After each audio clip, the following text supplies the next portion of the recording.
Welcome back to the channel. In today's video, we are going to explore JavaScript Attacks module in DVWA at high security level. In comparison to low and medium security levels, things are getting more interesting. Of course, it's not extremely difficult at all. Before we go ahead, if you don't mind, please subscribe to my channel and give this video a thumbs up. This will really help the channel grow. So now, let's just get started.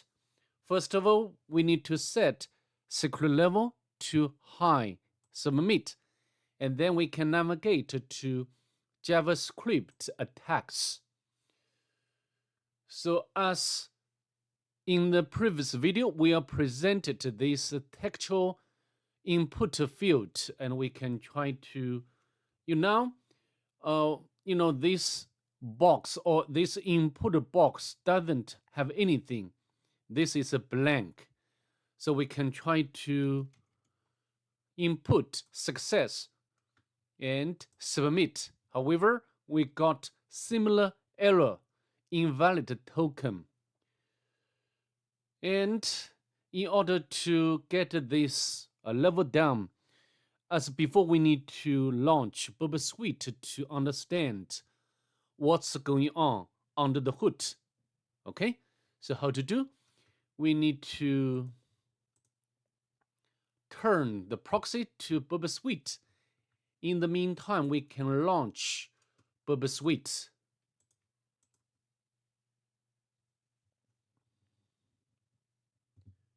And we can click OK, a button. Just click Next and start Burp Suite.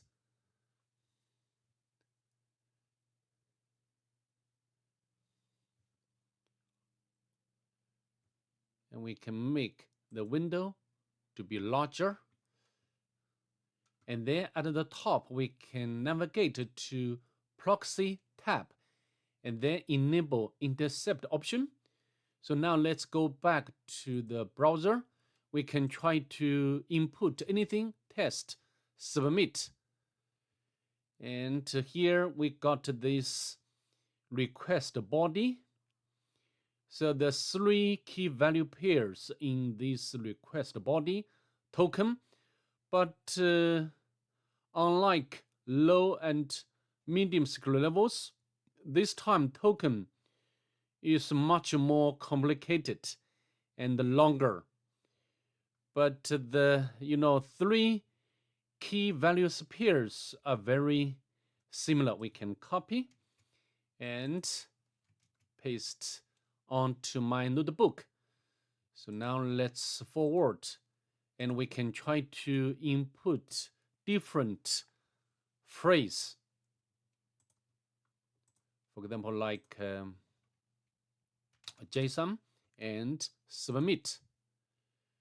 And we can copy this request body or payload because we want to find the patterns. Okay.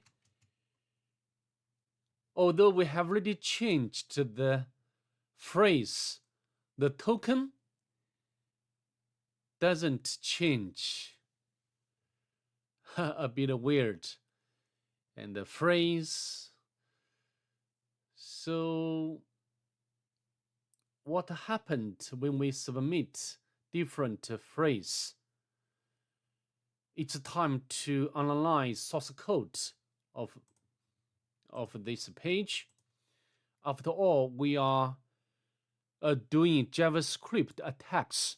JavaScript is usually implemented on client side or browser.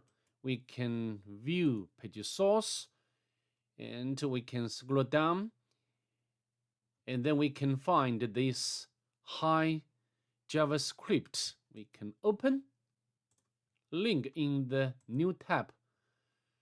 But this JavaScript code is not easy to understand. We can copy and try to beautify just we did for the medium security level. So JavaScript beautifier, cancel, and open the same link as before, and we can paste in here beautify code. So this time the JavaScript code is easier to understand, but I don't think it's very straightforward because of ambiguous valuable name. So possibly, yes, so the define this variable. So I believe this JavaScript has been obfuscated. And our job is to de-obfuscate first to understand this code clearly. Okay? So how to do? Let me go to another website, which link will be put in the description as well. Yes, we can put over here. Maybe I can delete history and de-obfuscate. And then we can get the, this code, which is easier for us to understand. We can copy, and I'd like to put, or I'd like to open it with Visual Studio Code. And I've already pasted the code in this file. And we can, now we need to understand this code. Let's scroll up.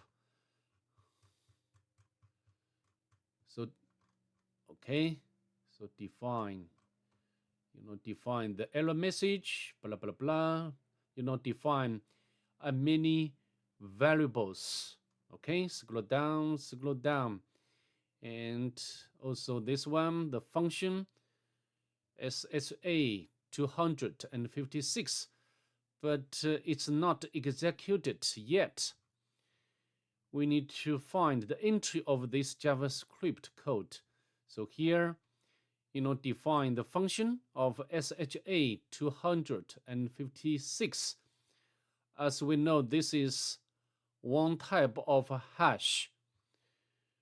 But it's unnecessary for us to understand this function because we can use built-in command to compute this type of hash, like MD5, okay? And prototype. So I think although, there's so many lines in this file, but a huge block is to define the SHA hash. From perspective of pen testing, we can ignore all such code, okay? And then, yes, here is the key part of this JavaScript file.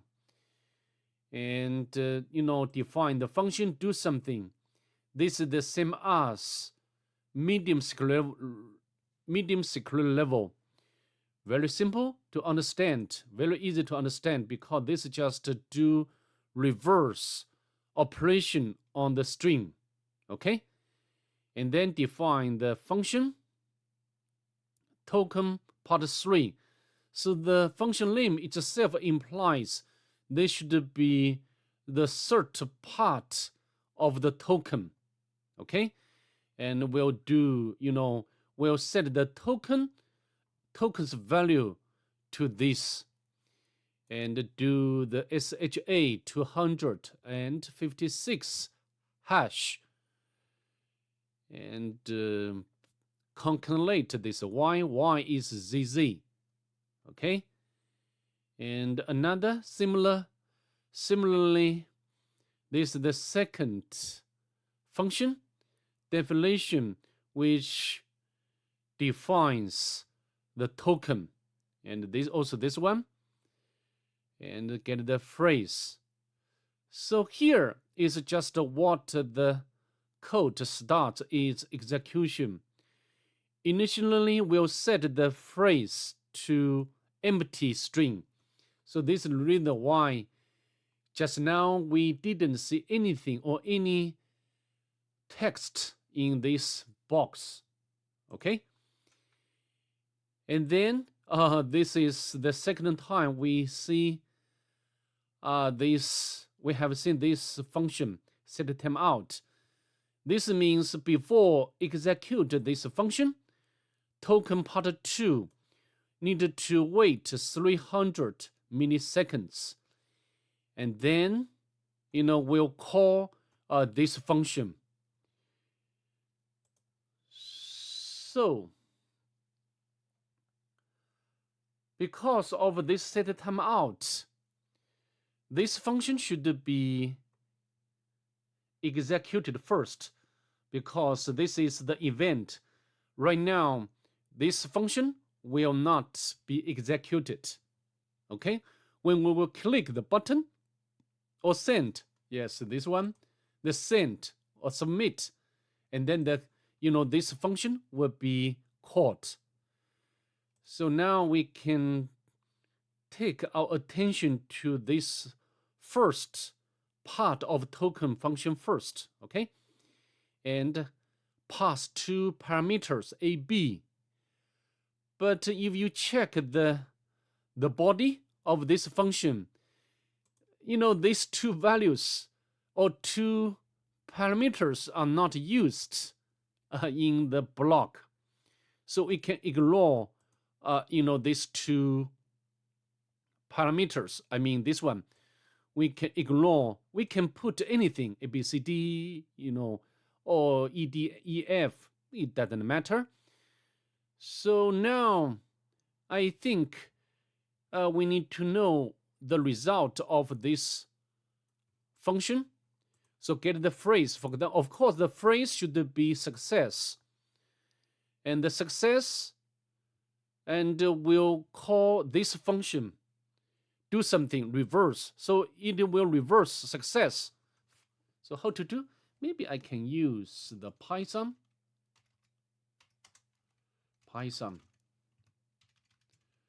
And success.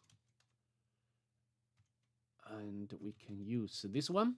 The step is -1. So this is going to reverse the string. Okay, we can copy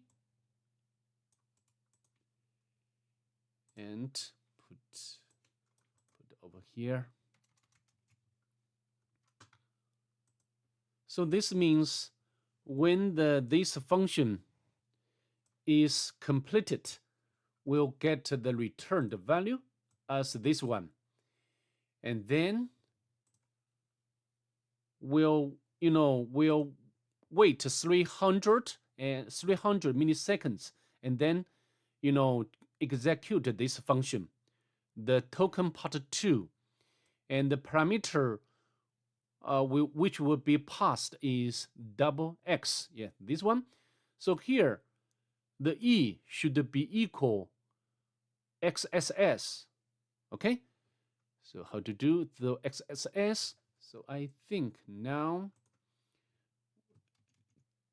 $x. So this should, this part, the result of this part, the strings concatenation would be this one, and then we'll call this a defined function, but we do not need to care about such function definition. Bash shell has its built-in command to calculate. Okay, so echo, and we can copy and use a pipe operator, and then execute this command to generate SHA hash. We can copy and paste over here. So when this function is completed, we get this result. We can continue, and then we'll call this function, and the function would be defined here, and we will pass two parameters, t and zz. So here is just append z to this string, okay, z. This should be uppercase, right? Yes. And then we can copy, because we need to calculate its 256 hash again. And then this is the final result, or this should be token, what we are going to use. Okay. So now, how to do? Let's go back to the Burp Suite and submit a new request. Submit. And then we can replace existing token with our generated token and forward it. So now let's go back to the browser. We got the message, well done. Sweet. So I think the key part to complete this level, high school level, is to understand JavaScript code. And we don't need to take too much attention to most of this code. There is nothing to do with this pen testing job. Okay? So with that being said, that's pretty much it. I'd like to see you next. Bye. Have a good day, please.